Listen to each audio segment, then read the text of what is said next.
জয়নগরে ঘটনায় নাবালিকাকে ধর্ষণ খুনের ঘটনায় দোষী সাব্যস্ত হওয়া মোস্তাকিন সর্দারকে ফাঁসির সাজা শুনিয়েছে বারুইপুর আদালত।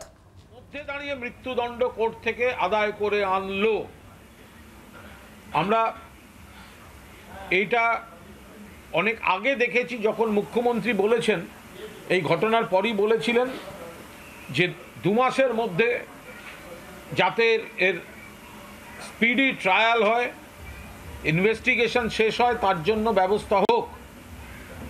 তো সেটা দেখা যাচ্ছে যে 2 মাস অর্থাৎ 61 দিনের মাথায় সবটা কমপ্লিট করে কোথাও কোনো ফাঁক নেই। রাজ্য পুলিশ পুরোদস্তুর তদন্ত করে চার্জশিট দিয়েছে, চার্জ ফ্রেম হয়েছে, ট্রায়াল শুরু হয়েছে, আদালতে বিচারের প্রত্যেকটি প্রক্রিয়া এগিয়েছে এবং শেষ পর্যন্ত এই ফাঁসির সাজা এসেছে।